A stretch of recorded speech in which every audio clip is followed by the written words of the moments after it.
नमस्कार. आज आपल्याला माढा आणि सोलापूर लोकसभेच्या निवडणुकीच्या अनुषंगाने आपल्याशी आज बातचीत करण्यासाठी शिवसेना शिंदे गटाचे जिल्हा प्रमुख श्री चरणराजजी चौरे साहेब आपल्याला इथं आज मुलाखत देणार आहेत.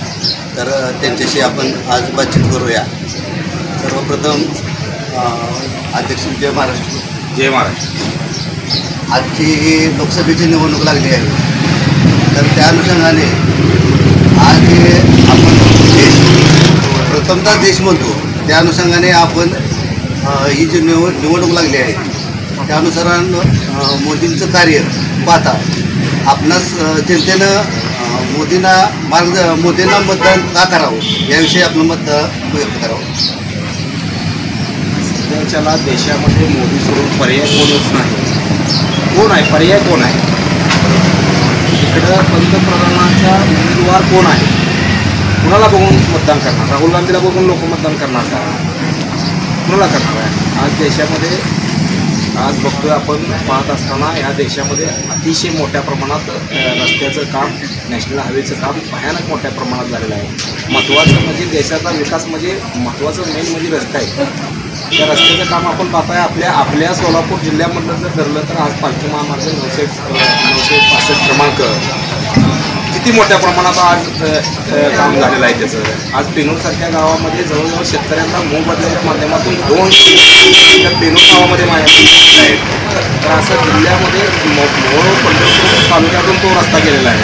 दोन्ही तालुक्यामध्ये अतिशय शेतकऱ्यांना मोठ्या प्रमाणात मोदी यांच्यामुळं, नितीन गडकरी साहेबांमुळं एवढ्या मोठ्या शेतकऱ्यांचं कल्याण झालेलं आहे. आणि त्यामुळं हा शेतकरी असेल, या ठिकाणच्या त्या रस्त्यावरनं प्रत्येक जाणारा नागरिक असेल, त्यांना नरेंद्र मोदी व गडकरी साहेबांचं कार्य कदापि विसरून चालणार नाही. आज आपल्याकडे पाहता देशाचं एका गृहमंत्रीपद भूषवलेले सुशीलकुमार शिंदे यांची कन्या एकता शिंदे आपल्या सोलापूर लोकसभेसाठी निवडणुकीसाठी उभी आहे.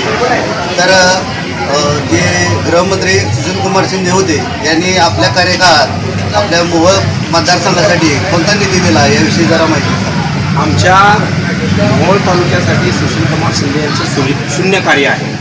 कारण का तर या ठिकाणी पेनूरसारख्या मोहोळ तालुक्यामधल्या एका माळावर आलेलं विमानतळ त्यांनी राजकारणापोटी, देशाच्या पोटी सोलापूरला पळवून नेलं. ही तर खरं तर मोहोळ तालुक्यातील सर्वसामान्य जनतेने लक्षात घेतलं पाहिजे. आणि त्यांनी 10 वर्ष या ठिकाणी खासदार म्हणून असताना त्यांचं कार्य काय केलं, आपल्या गावाने काय दिलं, तालुक्यात काय दिलं, त्यांनी एक ठोक काम सांगावा. आज या ठिकाणी महाराष्ट्राचे मुख्यमंत्री असताना त्यांनी काय केलं जिल्ह्यासाठी? त्या जिल्ह्यामध्ये जिल्हा पेटवण्याचं काम म्हणजे NTPC आणून आज या ठिकाणी टेम्परेचर जे आज आहे, तापमान जे आहे ते फक्त सुशीलकुमार शिंदे त्यांना विकला कारणीभूत आहे. या देशामध्ये महाराष्ट्रामध्ये संबंध कुठंही NTPCचा प्रोजेक्ट घ्यायला कोणीही तयार नव्हतं. तो NTPCचा प्रोजेक्ट ह्या आपल्या सोलापूर जिल्ह्यामध्ये आणून अक्षरशः या सर्वसामान्य जनतेवर भयानक मोठा अन्याय केलेला आहे. कारण का तर आज इतकं भयानक टेम्परेचर झालं आहे की उन्हाचं 10 वाजल्यानंतर आज सर्वसामान्य शेतकरी असेल, व्यापारदार असतील, सर्वजण असतील नागरिक आज बाहेर पडायला कुठल्याही गोष्टीत तयार नाहीत. आणि त्यांच्याकडे ज्यावेळेस सत्ता होती त्यावेळेस सोलापूर ते सांगली रोड असेल, सोलापूर ते पुणे रोड असेल, मोहोळ पंढरपूर ते आळंदी पालखी महामार्ग असेल, पंढरपूर ते सांगोला असेल, पंढरपूर ते मंगळवाडा असेल, पंढरपूर ते कुर्डुवाडी रोड असेल. आज आपण या ठिकाणी पाहताय की नरेंद्र मोदी असतील, नितीन गडकरी साहेब असतील, एकनाथजी शिंदे साहेब असतील, महाराष्ट्राचे मुख्यमंत्री देवेंद्र फडणवीस साहेब असतील, अजितदादा पवार असतील, यांच्या माध्यमातून आज या महाराष्ट्रामध्ये अतिशय मोठ्या प्रमाणात प्रगती चालू आहे. कारण का तर माझ्यासारखा एक छोटासा कार्यकर्ता जिल्हा प्रमुख म्हणून महाराष्ट्राचे लाडके मुख्यमंत्री एकनाथजी शिंदे साहेब यांच्याकडून डायरेक्ट निधी आणू शकतो, याच्या एवढं भाग्य काही असू शकत नाही.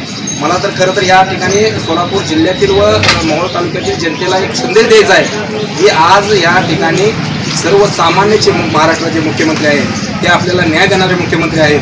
तरी आपण कदापि एक सर्वसामान्य कुटुंबातला, एक शेतकरी कुटुंबातला मुख्यमंत्री असल्या कारणानं आपण विसरून चालणार नाही. आपण या ठिकाणी रामभाऊ सातपुते असतील यांना प्रचंड मतदान करून त्या ठिकाणी निवडून आणलं पाहिजे. एक तरुण तडफदार उमेदवार आहे. सोन्याचा चमचा घेऊन आलेल्या व्यक्तीलाच त्या ठिकाणी मतदान करण्यापेक्षा खासदाराचेच मुलगा खासदाराचीच मुलगी खासदार झाली पाहिजे असं नसून एक सर्वसामान्य कुटुंबातील एक ऊसतोडी कामगाराचा पोरगा त्या ठिकाणी जर खासदार झाला तर या सोलापूर जिल्ह्याला त्याच्या इतकं चांगलं सर्वसामान्याला न्याय देणारा माणूस या ठिकाणी जर दिला तर त्याच्या इतकं चांगलं कुठलीही गोष्ट ठरणार नाही. एवढं मला तुम्हाला सांगायचं. धन्यवाद. आभारी.